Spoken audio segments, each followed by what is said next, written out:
নমস্কার। আমি এই ভিডিওতে যে বিষয় নিয়ে আলোচনা করব, সেই বিষয়টি হচ্ছে ভোটার পোর্টালের নতুন অ্যাপ ইসিআই নেট, যেটা এখন প্লে স্টোরে উপলব্ধ।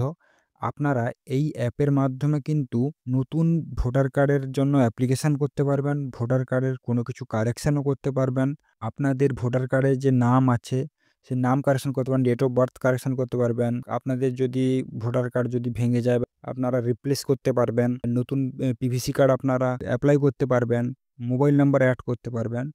তো এগুলো করার জন্য প্রথমে আপনাকে প্লে স্টোরে আসতে হবে। প্লে স্টোরে আসার পরে এখানে সার্চ করতে হবে ইসিআই নেট। তো আমি যেহেতু অলরেডি ইনস্টল করে রেখেছি, এটা আপনাকে আগে ইনস্টল করে নিতে হবে।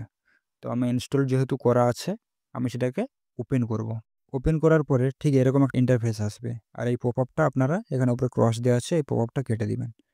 কেটে দেওয়ার পরে এখানে দেখুন কী ফিচার দেওয়া আছে, কী করতে পারবেন আপনারা। ভোটার রেজিস্ট্রেশন ফর্ম, এখানে ট্যাপ করলে আপনারা বুঝতে পারবেন কী করা যাবে। ফর্ম 6, এখানে নিউ ভোটার রেজিস্ট্রেশন করতে পারবেন।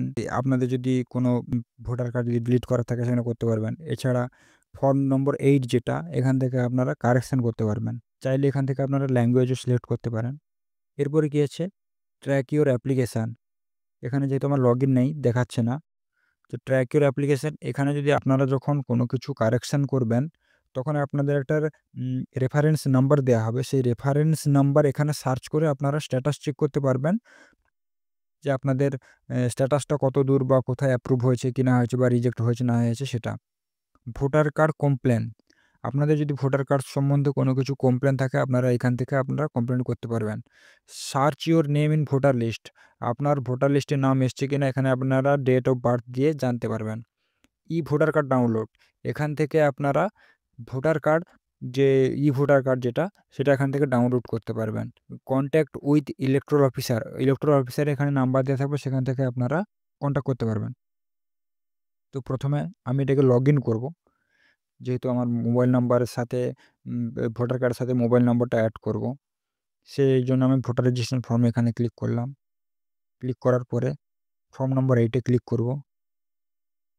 ক্লিক করার পরে মোবাইল নাম্বার দেবো, দেওয়ার পরে সেন্ড ওটিপিতে ক্লিক করব। ওটিপি এলে আমি এখানে ওটিপি বসিয়ে লগইন করব।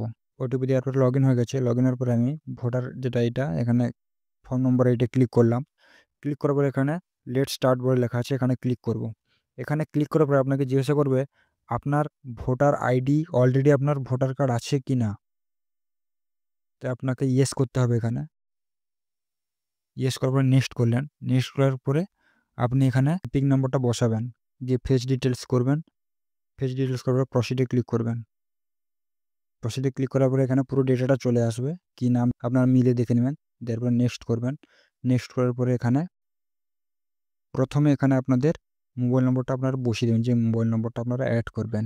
করার পরে নেক্সটে যাবেন। নেক্সটে যাওয়ার পরে আপনার যে প্রবলেমটা সেটা কোনটা, correction of entries the existing electoral number, এটার উপরে ক্লিক করে নেক্সট করবেন। নেক্সটের উপরে আপনারা কী কারেকশন করবেন সেটা আপনাকে দেখতে হবে। মোবাইল নম্বরের উপরে টিক করবেন, নেক্সট করবেন। নেক্সট করার পরে মোবাইল নম্বর ট্যাপ করবেন, মোবাইল নাম্বার বসাবেন, দিয়ে ভেরিফাই করবেন। ভেরিফাই ক্লিক করার পর ওটিপি আসবে, আপনারা ওটিপিটা বসিয়ে দিবেন। মোবাইল নম্বর ভেরিফাই হয়ে গেছে। নেক্সট, এখানে আপনার প্লেস ট্যাপ বসাবেন, প্লেস অফ অ্যাপ্লিকেশান কোথা থেকে করছেন সেটা করার পরে এখানে ডান করে দিবেন। ডান করার পরে কনফার্ম করবেন। আপনাদের এই যে নম্বরটা দিয়ে দিয়েছে, এই নম্বরটা আপনারা চাইলে স্ক্রিনশট করে রাখতে পারেন, না হলে আপনারা ডাউনলোড করে রাখতে পারেন। আপনারা চাইলে এটা ট্র্যাক করতে পারেন। তো ট্র্যাক করার জন্য প্রথমে আমি অ্যাপ্লিকেশান নম্বরটা কপি করে নিই। আপনারা এইভাবে কিন্তু এখান থেকে করতে পারবেন। এইভাবে কিন্তু আপনারা আপনাদের যে এই অ্যাপের মাধ্যমে কারেকশন করতে হবে। তখন আপনাদের অনেক সময় কী হয়, আপনারা ওয়েবসাইট থেকে করতে পারেন না। খুব সহজে কিন্তু এই অ্যাপের মাধ্যমে করতে পারবেন। তবে হ্যাঁ, একটা যে গুরুত্বপূর্ণ কথা যেটা বলে রাখি, কথাটা হচ্ছে আপনারা যদি এখন কোনো নাম বা কারোর relative name, date of birth, এগুলো যদি এখন কারেকশান করে থাকেন, তো এসআইআর এর জন্য এখন কিন্তু ওগুলো রিজেক্ট হয়ে যেতে পারে। তো এখন আপাতত মোবাইল নম্বর অ্যাড বা যদি ফটো চেঞ্জ, এগুলো কিন্তু হওয়ার চান্স থাকে, তাও চান্সই খুবই কম। কারণ এসআইআর এর জন্য এখন প্রবলেম হচ্ছে। তো আপনাদের একটা কথা বলে রাখি, আপনারা কারেকশান করার জন্য কিন্তু এখন অ্যাপ্লাই করবেন না। এটা এপ্লাই করলে কিন্তু এখন প্রবলেম হবে। এসআইয়ের জন্য আপনাদের রিজেক্ট হয়ে যেতে পারে। আপনাদের এই ভিডিওটি যদি ভালো লেগে থাকে তো অবশ্যই চ্যানেলটা সাবস্ক্রাইব করবেন এবং বন্ধুদের সাথে শেয়ার করতে ভুলবেন না।